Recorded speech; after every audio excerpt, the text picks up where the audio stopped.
네, 안녕하세요. 애솔입니다. 네, 바로 이어서 모니터랩의 수요 예측 결과 말씀드릴게요. 마찬가지로 기업 분석 영상은 따로 업로드 해뒀고요. 오랜만에 좀 유통 물량의 메리트가 존재하는 기업이었습니다. 공모가 상단 기준 유통 가능 금액이 300억 원 정도밖에 안 됐거든요. 그리고 공모가는 얘도 미래 추정치를 기반으로 계산을 했기 때문에 무척이나 현재 시점에서 고평가기는 한데 비교 대상인 센즈랩과 비교를 했을 때 무난하다고 평가될 가능성도 있다 라고 정리를 했었죠. 그럼 수요 예측 결과는 어떤지 한번 볼까요? 자, 경쟁률은 1715.41 대 1. 좀 사이즈가 작다 보니까 기관들의 관심이 굉장히 높았습니다. 근데 보시면 운용사보다는 기타 기관의 참여도가 압도적으로 높았다는 것을 알 수 있죠. 사실 CU박스의 운용사 참여 건수가 317건이었거든요. 모니터랩은 318건인 거고요. 그래서 기타 기관에서 차이가 벌어졌다고 보시면 될 것 같아요. 자, 운용사, 펀드를 운용하는 자산 운용사들을 얘기하는데요. 기본적으로 이들은 약간은 좀 장기 투자하려는 경향이 있기도 하고 무엇보다 고객들의 펀드 수익률이 달린 일을 하고 있기 때문에 막 밸류에이션 분석이라든지 기업에 대한 분석을 누구보다 꼼꼼히 한다는 인식이 잡혀 있어요. 그래서 최종적인 배정을 할 때도 운용사 위주로 배정 비율이 높은 경향을 보이기도 하죠.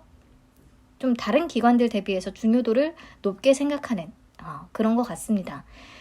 그래서 저는 CU박스의 운용사 참여도가 모니터랩과 비슷했다는 측면에 있어서 CU박스를 아주 무시하기에는 조금 아쉽다라는 생각은 하고 있어요.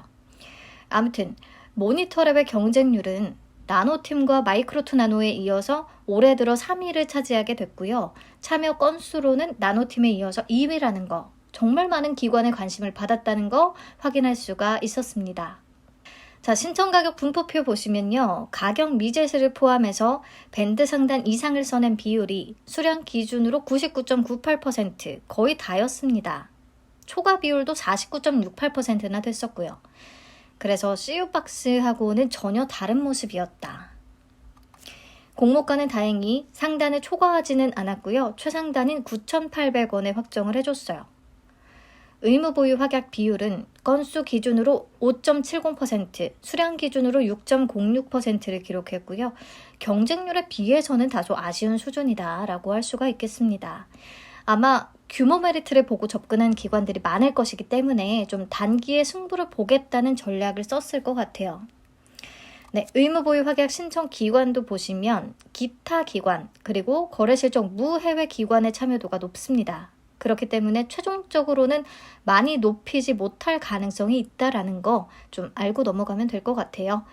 자, 공모 개요를 다시 보시면 공모가는 9,800원에 확정이 돼서 총 공모 금액은 196억 원, 시가총액은 약 1,215억 원 규모가 되겠고요. 청약은 10일부터 11일까지 진행이 될 텐데 환불까지 4일이 걸린다는 단점이 있습니다. 이게 조금 아쉽네요.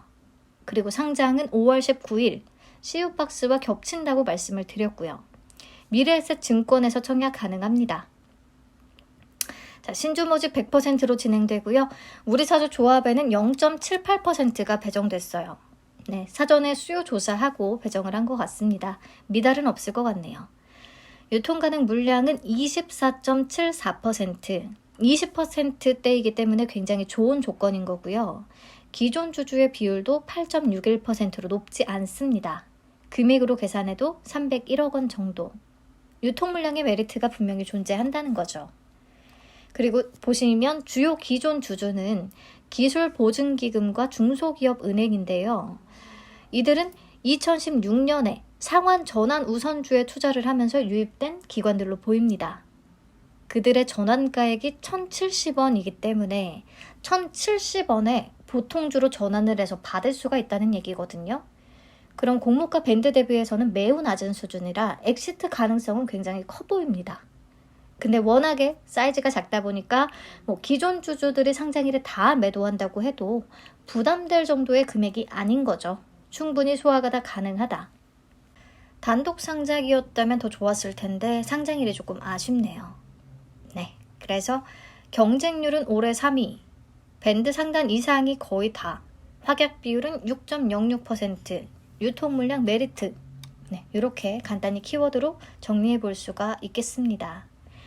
자, 그러면 이 친구 공모가에 대한 얘기를 다시 한번 하고 지나가죠. 모니터랩은 현재 순위 기준의 PER은 173.6배로 매우 욕심이 가득 담긴 공모가로 볼 수밖에 없습니다.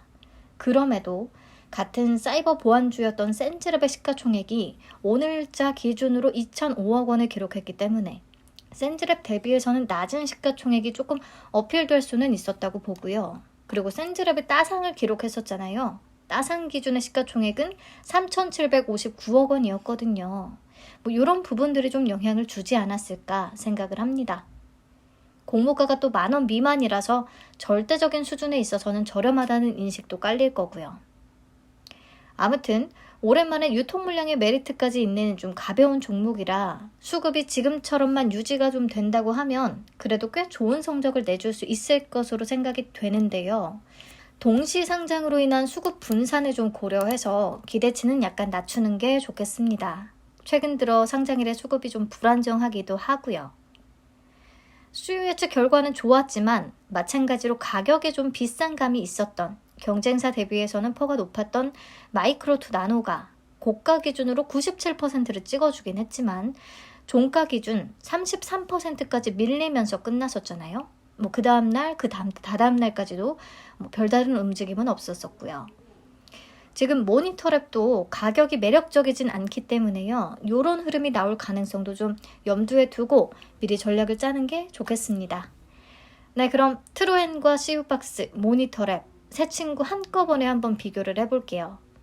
자, 수요 예측 결과와 유통 물량 조건만을 놓고 보면 당연히 트루엔 청약, CU박스 패스, 트루엔 환불금으로 모니터랩 청약 이렇게 전략을 짜는 게 가장 무난하겠지만 저는 그래도 CU박스를 패스하기에는 조금 아쉽다. 수익 가능성이 있을 것 같다라고 보고 있기 때문에 어느 정도는 CU박스에도 증거금 배분을 할 예정입니다. 근데 우려되는 부분은 가뜩이나 수요 예측 결과도 안 좋고 유통 물량도 많은데 동시 상장이잖아요. 그래서 수요 예측 결과가 확실히 좋은 모니터랩 쪽으로 수급이 다 쏠려버리면 어떡하냐라는 부분이 좀 걱정이 되는데요. 실제로 상장일에 전체적인 수급 자체가 약하면 T3나 TFE 때처럼 수요 예측 결과가 좋은 쪽으로 확 수급이 쏠리고 나머지 한 종목은 철저히 외면당할 수도 있어요.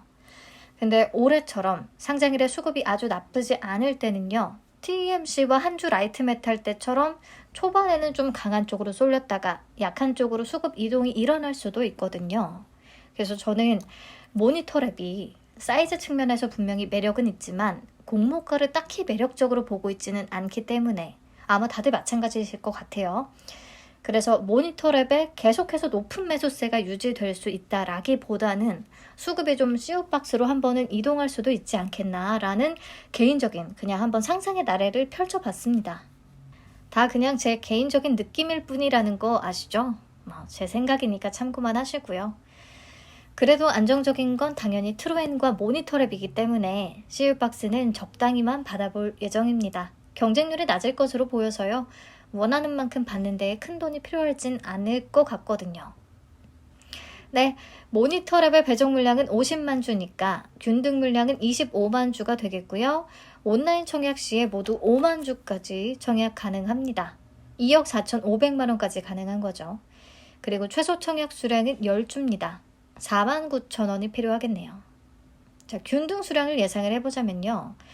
마이크로2 나노에 27만 5천 건 정도가 들어왔었기 때문에 모니터랩에도 27만 건 정도는 가능하다고 생각을 합니다. 그러면 균등 수량은 0.92주가 되거든요. 추첨의 영역으로 들어가겠다 싶고요. 그렇다면 얘는 주당 단가가 9,800원으로 굉장히 낮은 편이기 때문에 그래도 2배는 올라줘야 좀 의미가 있겠다 싶어요. 네, 예상 비례 경쟁률은 내일 트루엔의 총 증거금이 얼마나 유입되는지를 좀 참고해서 계산해 보는 게 좋겠습니다. 네, 그럼 모니터랩의 수요 예측 영상은 여기서 마치도록 할게요. 본 영상은 청약을 권유하는 영상이 절대 아니며 모든 내용에는 제 개인적인 생각이 깔려 있습니다. 투자 판단에 대한 참고용으로만 활용하시기 바라고요. 본인 성향에 또 맞게끔 개별적으로 전략을 짜시면 되겠습니다. 시청해주셔서 감사합니다. 저는 트로엔의 1일차 마감 데이터 가지고 다시 한번 찾아올게요. 안녕.